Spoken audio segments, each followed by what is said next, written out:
지난주에 우리는 사사기 5km, 사사기 산책 5km를 했었는데 사실 마지막 1km를 못했습니다. 왜냐하면 제가 감기에 걸려서 독한 감기에 걸려서 하지 못했는데요. 오늘 그 사사기 마지막 산책과 함께 4월의 기도를 함께 주님께 좀 드리고자 합니다.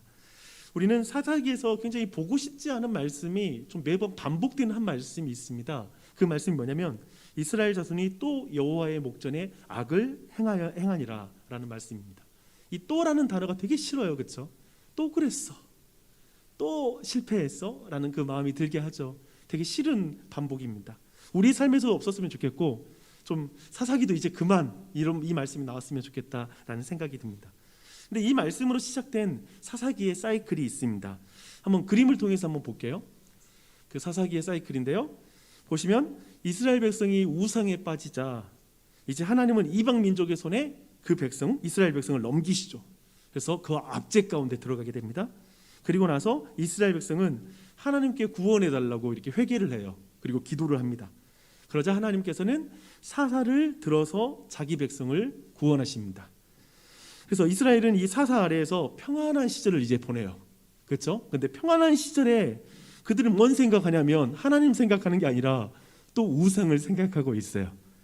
그리고 이제 사사가 죽자 다시 그 우상 숭배에 빠지게 되는 이 사이클이 바로 사사기의 사이클이죠.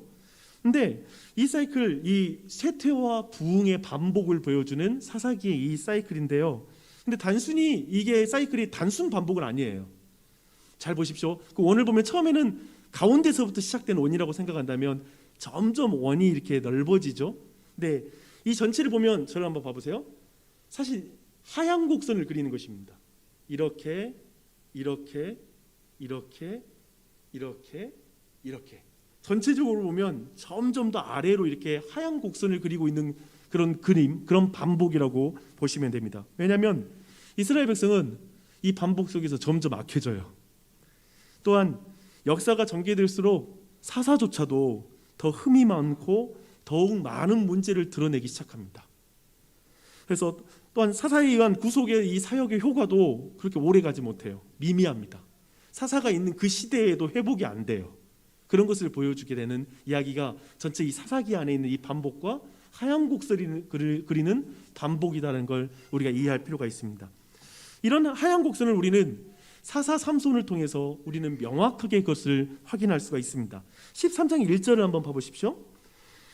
사사 입다와 입산 압돈 이후에 이스라엘 백성이 다시 죄를 범했다라고 말하고 있습니다. 그리고 이스라엘 백성은 이제 40년 동안 블레셋 사람들의 손에 넘겨지게 되었다, 압제를 경험했다라는 걸 말씀하고 있고요. 그리고 나서 2절에 가서 사사 삼손의 탄생과 관련된 말씀이 바로 이어집니다. 여러분, 아까 보았던 사이클에서 뭐가 빠진 것 같아요? 뭐가 빠지죠? 압제와 구원 사이에 하나가 있었잖아요. 회개가 있었죠. 하나님께 부르짖는 장면인데 사사기에는 그게 안 나옵니다. 이스라엘 백성이 부르짖는 게 안 보여요. 지금 이제 이스라엘 백성이 고통스러운 현실 속에서도 기도를 하지 않을 정도로 영적으로 이렇게 굉장히 힘들어진 것입니다. 악해진 것이죠. 이것은 쇠퇴와 부흥의 시간이 지나면서 이스라엘 백성의 그 신앙이 점점 약해졌다는 걸 보여주는 것입니다. 힘든 압제 속에서도 이스라엘 백성은 더 이상 하나님을 찾지도 않는 거예요. 옛날에는 힘들 때라도 찾았거든요. 근데 이제 힘들 때에도 하나님을 찾지 않는 지경에 이르게 되었습니다. 사사 삼손이 보여주는 패턴도 그런 의미에서 이제 사사가 얼마나 망가지는지를 보여주는 게 사사 삼손을 통해서 우리에게 성경이 드러내고 있는 것들입니다. 사실 삼손은 삼손의 출발은 정말 근사했거든요. 진짜 그 삼손에 대한 탄생 기사는 매우 특별합니다. 특별히 이 13장 내용이 전체 이 사사의 탄생과 관련된 이야기인데요. 예수님의 탄생과 굉장히 연결되는, 예수님의 탄생이 연상되는 그런 모든 내용들이 이 안에 있습니다. 13장 12절 한번 봐보십시오. 아버지 마노아가 뭐라고 말하는지 아세요? 이제 당신의 말씀대로 되기를 원하나이다. 이건 어디서 보았던 거죠? 예수님의 탄생에서 누가 한 말이죠? 마리아가 한 말이죠. 주의 말씀대로 내게 이루어지이다 라고 말했던 그 말씀이 지금 어쩌면 마리아는 이 장면을 생각하면서 동일하게 이 말씀을 배웠는지 몰라요. 그 정도로 특별한 그런 탄생에 대한 기록입니다. 삼손의 탄생과 출생된 이 관련해서 한 가지 우리가 좀 놓치지 말아야 될 거 뭐냐면 삼손이 나신인으로 바쳐졌다라는 그거예요. 그래서 매우 특별하게 모태에서부터 하나님께 구별되어 거룩하게 바쳐진 아이다라는 게 특별히 삼손의 말씀에서 강조되고 있는 것입니다. 그래서 간단하게 이렇게 지금 12장을 요약을 했거든요. 근데 이 내용을 통해 내용을 봤을 때 겹쳐 보이는 중요한 내용 메시지가 이 안에 있습니다. 뭐냐면 이스라엘 백성은 기도하지 않습니다. 하지만 하나님께서는 그의 백성을 구원하고자 구원자를 준비하고 계십니다. 되게 은혜로운 장면이에요. 그러니까 우리가 기도해야지 하나님 구원자 보내주는 건데, 근데 우리가 기도조차 못할 영적인 상황이 있을 때에도 하나님은 그의 구원자를 준비하고 계십니다. 아름다운 장면이죠. 근데 하지만 딱 여기까지예요. 이제 삼손에 대한 기사에서 좀 아름다운 장면은 13장까지입니다. 14장부터 나오는 삼손의 삶은 정말 흉측합니다. 지저분해요. 이제 한번 봐볼게요. 그의 삶은 철저히 그의 부모와 하나님의 기대를 저버리는 인생을 살았습니다. 우선 블레셋에게 지금 백성들이 압제를 당하고 있는데 블레셋 여인을 아내로 삼겠다라고 지금 나서고 있어요. 지금 이 상황이 너무 말이 안 되는 거예요. 이해되시죠? 백성들은 블레셋에 고통당하고 있는데 자기는 블레셋 여인을 넣어서 기쁨을 누리겠다는 거예요. 그럼 지금 태도를 취합니다. 그런 요구를 해요. 그래서 14장 1절인데요. 생각해 보세요. 하나님은 정말 이 삼손을 비상하게 부르셨고 비상한 능력을 주셨고요. 근데 그의 출발이 뭐냐면 개인의 쾌락을 추구하는 것을 지금 추구하는 사사가 된 거예요. 자기의 즐거움. 이스라엘 백성은 이방인과 결혼해서는 안 되잖아요. 근데 사사가 이방인과 결혼하겠다고 나선 거예요. 더군다나 그 사람은 지금 삼손은 나실인이에요. 나실인이 지금 이 짓을 하고 있는 것이죠. 그렇죠? 출생에 대한 놀라운 계시를 받았던 삼손의 부모님의 마음은 어땠을까요? 이제 그 장사한 아들이 와서 이제 첫 번째로 요구하는 게 나 이방인과 결혼하겠다고 그러면 얼마나 그 마음이 무너졌겠어요. 아마 부모의 마음을 갈길이 정말 찢어놓는 그런 고백이었을 거예요. 처음에 그 아이가 태어날 때 하나님이 주신 계시는 얼마나 놀라웠어요. 그래서 이 아이가 어떻게 될까 궁금했을 텐데 지금 이런 행동을 하고 있습니다. 그래서 이제 부모가 뜯어 말리죠. 근데 부모의 말을 듣지를 않습니다.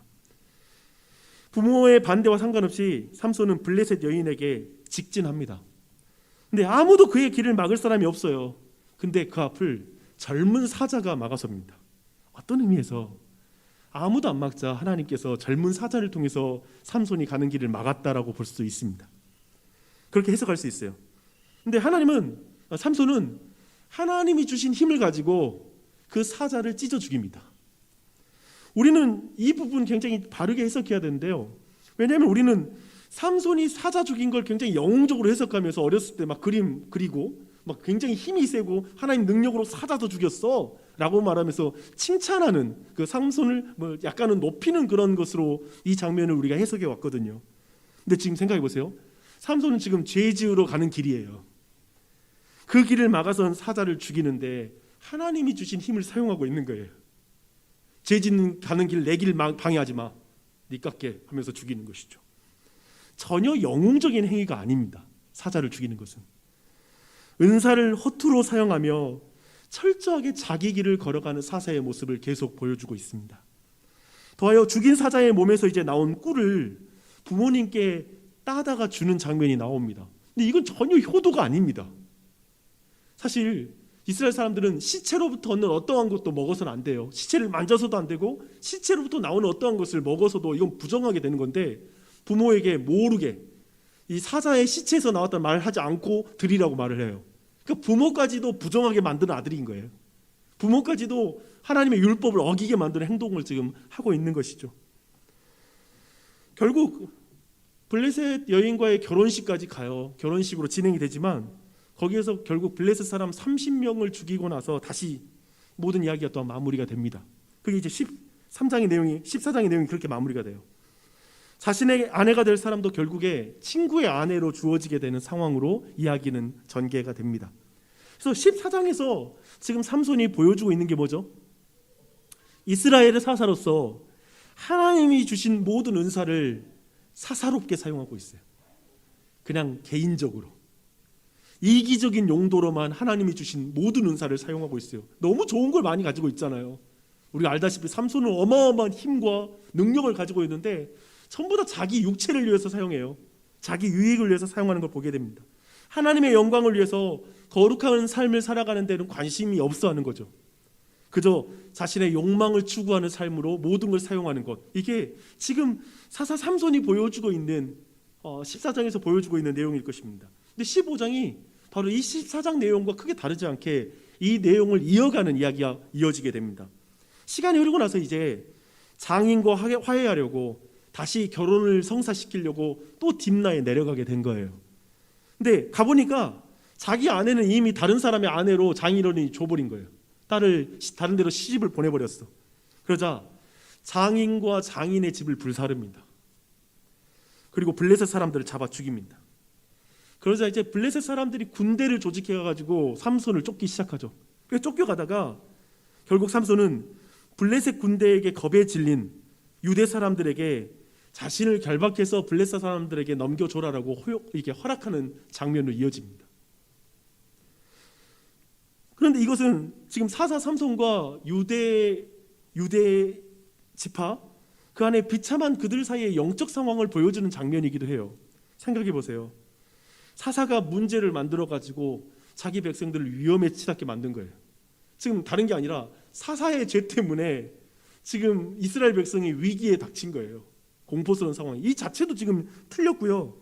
또한 자기 백성과 함께 이제 일어나서 대적과 싸워야 되잖아요. 이제 그러면 나와 같이 나아가 싸웁시다 해야 되는데 유대 지파 사람들도 이 사사 삼손을 신뢰하지도 않고요. 사사도 전혀 같이 나아가서 싸울 마음이 없습니다. 그냥 자기 백성의 손으로 대적에게 넘겨지는 거예요. 굉장히 비참한 장면이에요. 많은 게 깨져버렸어요. 사사와 이스라엘이 완전히 단절된 것을 보여줍니다. 근데 물론 우리에게 기억 남는 것은 그 다음 내용밖에 기억 안 나거든요. 사사가 낙타 턱뼈로 1000명을 죽였더라. 야, 대단해. 이게 우리의 기억에는 남죠. 참 기억에 남는 장면인데 지금 이야기 안에서 본다면 되게 이게 좀 슬픈 장면이죠. 그렇죠? 더하여 목이 말라서 최초로 삼손이 기도하는 장면이 나옵니다. 하나님께 부르짖어요. 물을 얻습니다. 그런데 그의 기도도 너무 안쓰럽습니다.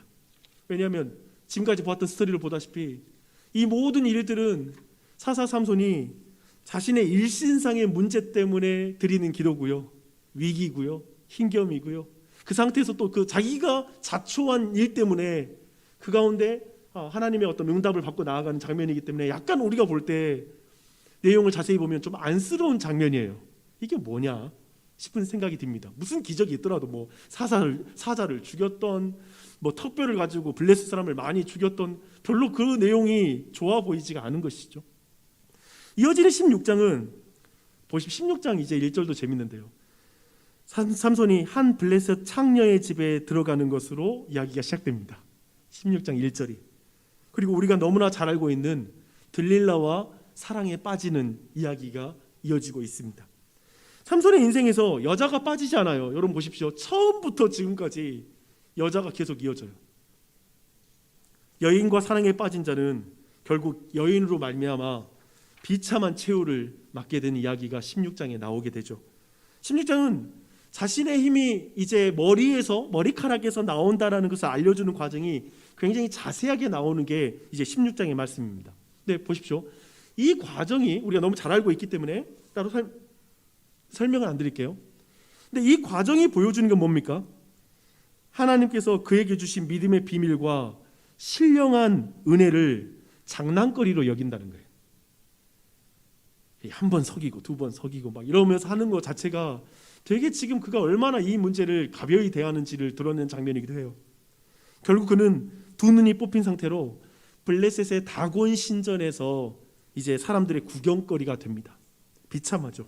그 상황에서 이제 방백들이 모여가지고 삼손을 구경하면서 즐기면서 축제를 벌일 때 이제 그때 드디어 삼손의 두 번째 기도, 의미심장한 기도가 이렇게 드려집니다. 삼손이 여호와께 부르짖어 이르되 주 여호와여 구하옵나니 나를 생각하옵소서. 하나님이여 구하옵나니 이번만 나를 강하게 하사 나의 두 눈을 뺀 블레셋 사람에게 원수를 단번에 갚게 하옵소서. 이렇게 기도하고 하나님이 응답하셔서 다곤 신전이 무너집니다. 그리고 그 안에 있는 모든 방백들이 죽게 됩니다. 성경은 삼손이 죽을 때 죽인 자가 살았을 때의 죽인 자보다 더욱 많았다라고 이렇게 특별하게 기록하고 있습니다. 그런데 좀 이것도 또 약간 슬픈 장면이에요. 그렇죠? 이렇게 삼손의 생애가 마무리가 되거든요. 그의 기도도 약간 제 개인적으로 볼 때 좀 의미심장해요. 나를 생각하옵소서.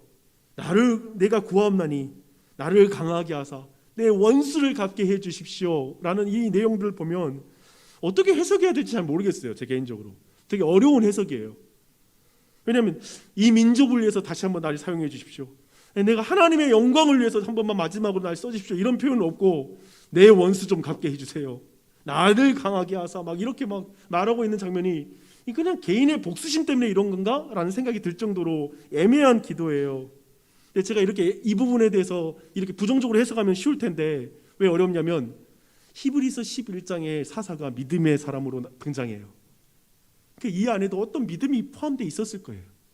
부정적으로만 볼 수 없는 어떤 믿음이 있었을 것입니다.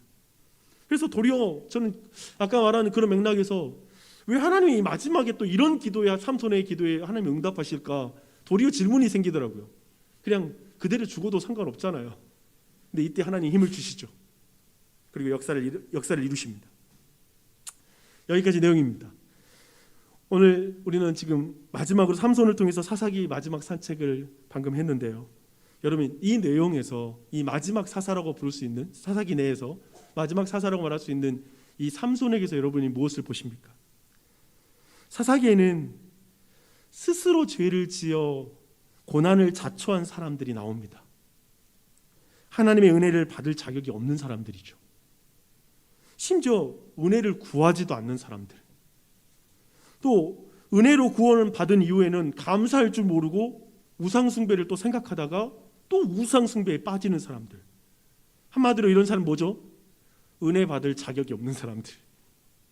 그 사람이 사사기에는 계속 등장해요. 은과 금을 주면 그들이 그것 가지고 뭘 만들지를 충분히 상상할 수 있는 사람들이에요. 그러니까 하나님이 복을 줘도 그 복을 줘도 그것 가지고, 그 은사를 가지고 뭘 할지가 예상이 돼. 그런 사람들이에요. 참 어리석은 사람들입니다. 특별히 여러분이 18장 이하의 여러분의 말씀을, 사사기를 보셨을 거예요. 아마 통독할 때 거기 보면요, 레위인이 등장하고요. 근데 그 레위인이 첩을 가지고 있다라고 말해요. 이것도 성경에서 말하는 요구가 아니에요. 특별히 거룩해야 될 레위인이 첩을 가지고 있고, 그 첩이 동족들 가운데서 강간을 당해요. 이방인이 아니라, 특별히 그 여행길을 보면 이방인의 길을 건너다가 이방인의 길을 가지 마자, 거기서 우리가 나쁜 일 당할까 겁나니까 밤이 어두워지더라도 우리 동족이 있는 땅으로 가자 해서 동족이 있는 땅에 들어갔다가 거기에서 강간을 당해요. 그 남자를 요구하고 결국 그 여자를 내어줘서 그 강간당하고 여자가 죽게 됩니다.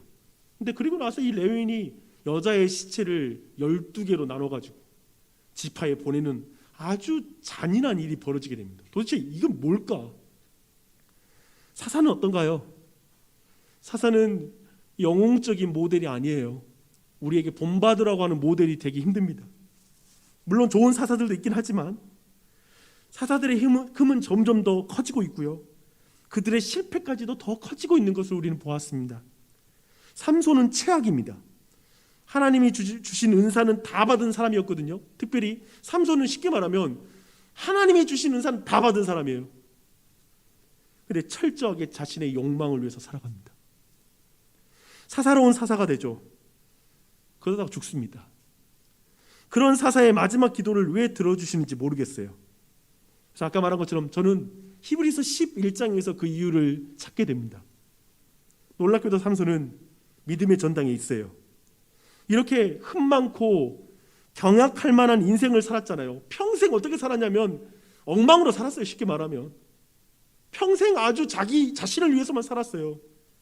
근데 하나님이 마지막에 드리는 어쩌면 그 회개의 기도, 마지막에 드리는 그 기도 하나님 응답해 주시는 거예요.